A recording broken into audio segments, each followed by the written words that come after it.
Hey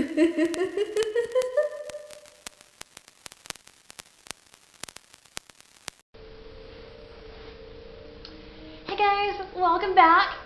So today I wanted to bring you another story from my hometown, from my home area. It has to do with a little girl from a well-known place that you may know and love called Six Flags over Texas. And Annie, from the most part, from what I know, from what I've gathered, is a true story. So really what we know about the little girl who lived with her family on this little house out in literally in the middle of nowhere on the lands, and you didn't really have many neighbors because everything was, it was so new, and the land was just being founded, I guess you could say. But there was this little girl who lived with her family. I'm assuming they lived in a little house in Arlington, Texas. I think she may have been about 9 years old, maybe a little bit younger. However, one day she was playing outside next to the river, because the river is literally right next to her house, maybe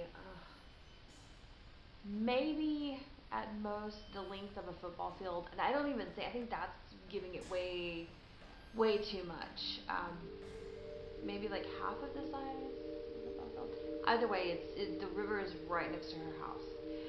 So one day she was playing outside and she ended up drowning in this river. Poor thing. Can you imagine? Like,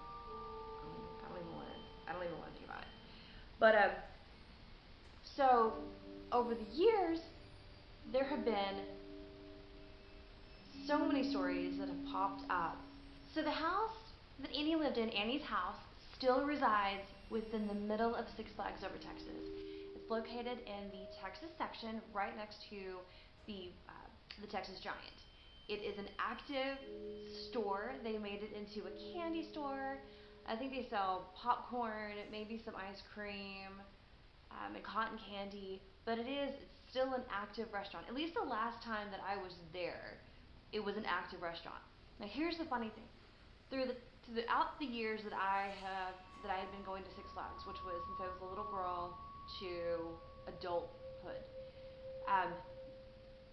Annie's the store, they used to be inside. The store used to be an active store inside, and you'd go in and whatnot, and there were stories that there was a little attic door that it was locked. Okay, so let me just say, there's an attic door that was locked. So you had to unlock it, but that's where they kept their, all of their inventory was up in this attic. There were times I said that the attic door would be unlocked, the inventory would be moved when they went up to check it. You would see like a little a curtain open up at the top window. There were just a lot of things that people said that they had experienced while working there. So eventually, over the years, Annie, since the store, moved all of their inventory, all of their business outside. They no longer did business inside, which I thought was funny because I was like, weren't they, the last time that I had been there, everything was outside, and before that, when I had worked there, the store was still inside.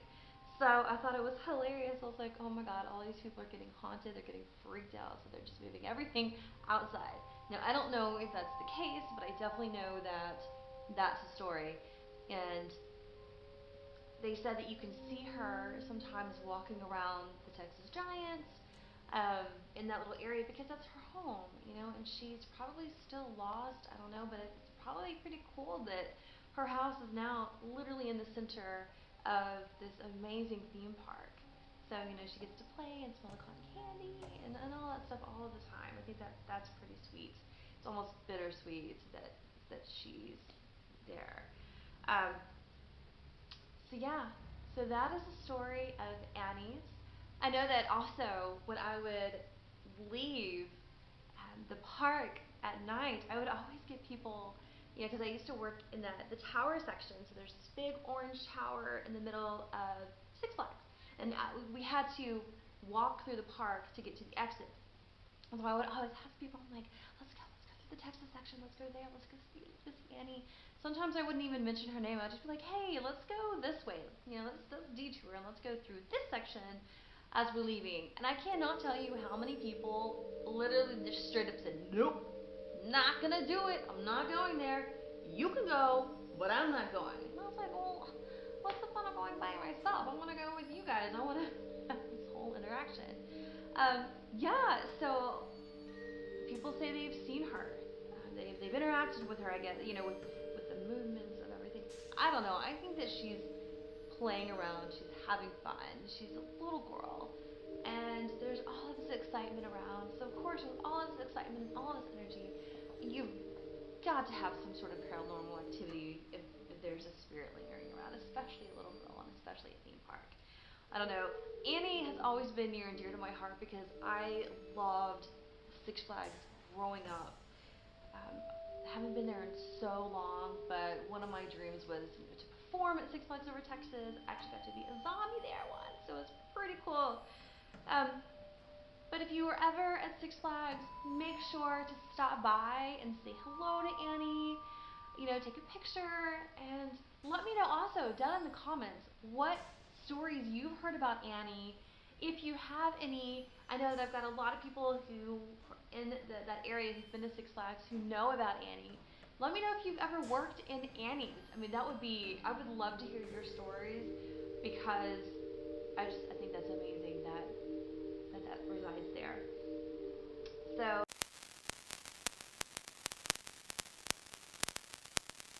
Hey guys, welcome to my new haunted location. My new cemetery. You guys like it? I am in love. I'm loving the purple and the gray and just the spooky vibes all together. I love it. Oh, I just love it. So welcome back. I hope that you have been doing amazing. So the story today I bring to you is a legend from where I grew up. Now, over time, we have all heard stories about different white ladies, ghostly ladies who have walked the highways late at night, who've walked the beaches, who search for their children, who search for their missing husband or their fiance who left them at the altar. There's so many different stories regarding the white lady. So this story is about a local girl from Dallas, Texas. Now that is an area that I grew up in. I grew up in Irving, Texas, just a small town out, well, it's not really small. It's a town, city, I guess now, outside of Dallas, Texas. It's maybe 20 minutes out. So within this vicinity, there is a place called White Rock Lake. It's a popular legend, or it's famous amongst all of the people in that area. Basically, the story is that there was this couple who went to White Rock Lake. I guess they were spending the day there, having a nice day at the lake together. Maybe it was a date, maybe they were just having fun, maybe just a little picnic, maybe they were fishing, having watermelon, whatever it was. So it got later in the evening, and so they decided to go home. And as they were getting in the car, they turned on their lights, and in front of them appeared a girl who maybe was in her late teens or early 20s, just drenched in water. She was soaked head to toe, like she had fallen in the water. She came up to the window and asked this couple if they could please take her home. They said she was with her friends earlier that day. The boat had tipped over and she was still there. Her friends had left her, but she was stuck. She was there. They left without her. So the couple, or the lady, the wife, looked at this girl, looked at her dress and said, oh my gosh, she's got on a Neiman Marcus dress. That has to be a Neiman Marcus. I know that. I work there. This is a girl from the area. We've got to take her home. We've got to pick her up and let's take her home. Let's be nice. Let's be good people.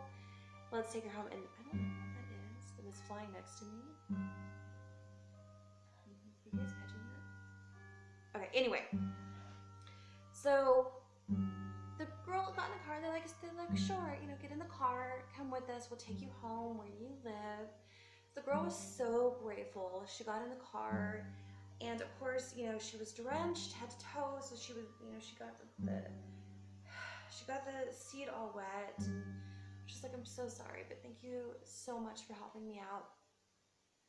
So the windows were rolled down, you know, because it was a nice, I guess, summer night. Maybe it was a spring night. Either way, doesn't matter. The windows were rolled down, so as they were driving, her hair began to dry. And then they looked up, and you know, the girl had told them the address, of course, as they were driving. And they looked up, they looked in the rearview mirror, and the girl was gone. Just all that was there was a puddle of water where she had sat. So confused, lost. Like, I mean, how would you be if all of a sudden somebody just there one moment and then gone the next? So they proceeded on. They said, okay, well, let's check this out and see. Maybe we don't know. So let's go ahead. Let's go to the address that the girl gave us and see what the hell is going on. So they went over to the address. They walked up to the door. They knocked on the door, and this man answered. And they said, I'm so sorry, but this just happened. We picked up this girl at the lake. She said that she lives at this address, but as we were driving, she disappeared. We don't know what happened to her. But this is where she said she lives. The man just got so sad. He said, yeah. He's like, you're in the right place. And the girl that you saw, the girl that you talked to, that was my daughter. She drowned 2 years ago. Oh, every time I hear that story, it just gives me chills. The legend, or I guess the legend has it that is if you go to the lake at night, if you park at the, you know, you park there, that when you turn on the light, like if you face your car towards the lake, if you turn on your lights, she'll appear. So I've never done it. I always wanted to. Maybe one day when if I ever go back to Dallas, that I'll try it out. And if any of you guys have done that, anybody that's from the Dallas area, or has ever been to Dallas, whatever, if you've tried this, please let me know. Comment below, comment your stories. I would also love to hear about your experiences, your stories about the white ladies. And if you have, you know, any stories that you would recommend, I would love to read them. It's so sad and so scary all at the same time. But that is my story for the day, Lady of White Rock Lake. You can look it up. There's many, many stories out there. It's been printed in the newspaper, all kinds of things. So it is definitely a popular legend down in the Dallas area. So I hope that you guys, again, I hope you like my set. I'm so excited. I just love the whole ambiance and the color of it. But I'm hoping to also do something for Halloween. Hopefully, I don't know if I'm going to do it every day or maybe, you know, twice a week, whatever it is, but I am planning to do something for Halloween. So please make sure to like and subscribe to my channel, put it on notifications so that you can catch when I post new videos. I've got new things coming. I'm so excited. But until the next video, thank you so much for joining me, and I will see you next time.